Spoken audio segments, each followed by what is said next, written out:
Gacha games. This video is sponsored by Raid Shadow Legends Genshin Impact, the sponsor of this video. The following is a paid promotion for AFK Arena. Raid Shadow Legends Genshin Impact Honkai Star Raid Shadow Legends. Thank you to Genshin Impact for sponsoring this video. They're everywhere, but they didn't used to be.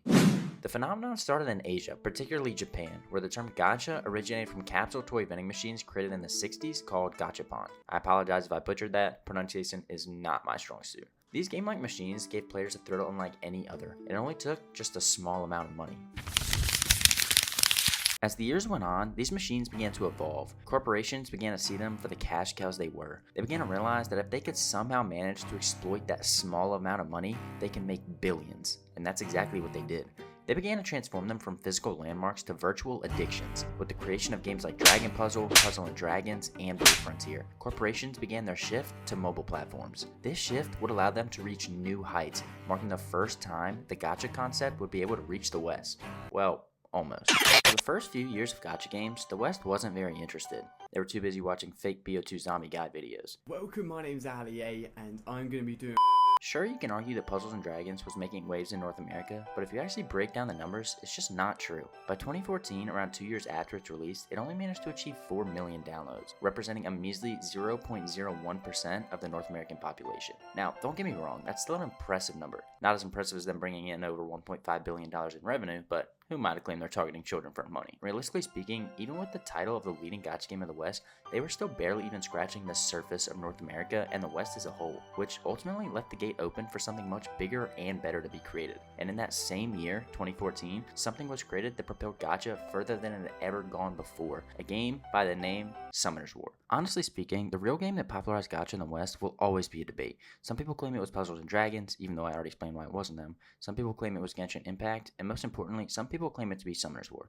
I fall in the third category. But before all you people that fall in the other two categories head to the comments to rip me apart, at least give me a chance to explain. Summoner's War is a free-to-play, turn-based strategy game developed by Come To Us. Come To Us is a prominent South Korean mobile game company responsible for developing games like 9 Innings, The Walking Dead All-Stars, and many others. They also, for some reason, always put their name in the icon of every game they work on, so there's a chance that you might have seen it there as well. Anyways, quickly after its release, Summoner's War began to spread like wildfire, almost as fast as the ones in California.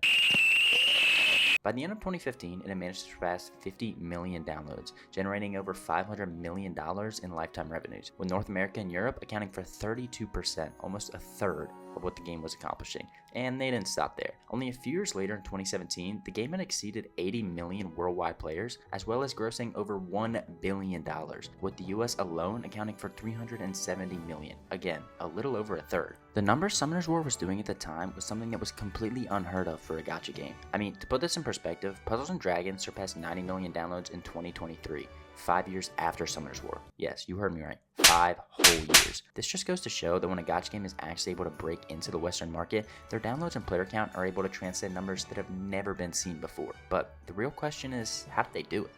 Okay, before I get into it, I gotta be 100% honest with you. I did not play Summoner's War when it was first released in 2014. Yeah, a shocker, I know. Unfortunately, back then, parents actually loved their children and didn't pawn them off to the newest iPad and never speak to them, so I couldn't play it. However, I did start playing around 2016, so close enough. Disclaimer for those of you wondering why I don't have a max account if I've been playing for 9 years, it's because I was a stupid kid who used a guest account and didn't have it backed up, so I lost it. There, you happy? Anyways, unlike gacha games before it, Summoner's War did something that had practically never been done before. They created a gacha game based on the concept of Pokemon. Pikachu. At its core, Summoner's War is a creature collecting, team building, type managing, turn-based strategy game. You know, sounds vaguely similar to Pokemon.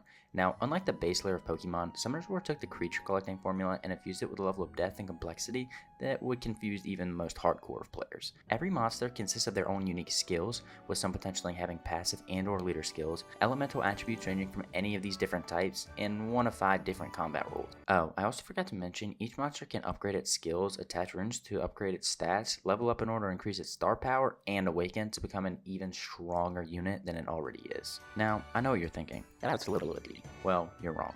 The reason Summoner's War is so in-depth with their monsters and progression is because of all the different modes and difficulties that come inside the game.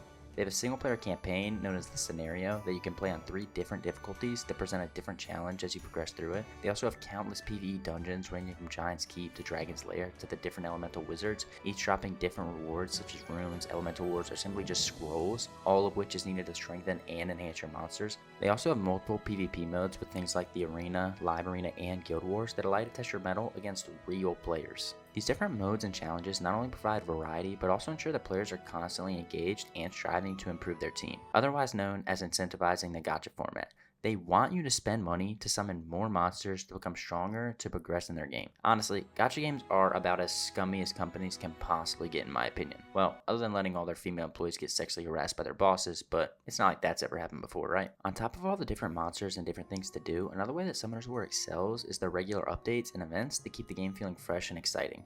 No, honestly, they always have some sort of event going on that keeps players interested. Right now their events are just focused around the Demon Slayer collab, but sometimes they'll have events that allow you to get scrolls for free or even unlock free monsters. Don't get me wrong, it is in no means as good as just giving them your credit card information and letting them have their way with you, but it's something at least. Hey, where'd you get that?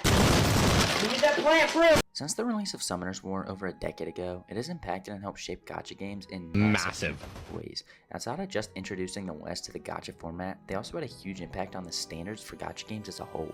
Summoners War depth, complexity, and continual support raised the bar, pushing other developers to elevate their own games in order to compete. They weren't able to follow their stupid match the color system that they relied on until that point. It forced them to put some actual thought and effort into their games. As well as help shape standards, Summoners War also helped drive the need for community engagement and social interaction, not just among players and the developers, but also amongst each other. One of Summoners War's most notable points from early on was the community engagement that fostered among players through both PvP and PvE. As players became more invested, they began to reach out to each other in order to build stronger teams that would allow them to both climb the PvP ladder and compete in some of the hardest PvE events in the game. Nowadays, games like Genshin Impact and Honkai Star Rail have adopted that principle, thus helping foster community amongst their players that continually allows their game to thrive. Now, don't get me wrong, while Summoners War did help create the standards for gacha games, not all of those standards were good. There's still one thing missing. That one missing thing was, drumroll please, microtransactions.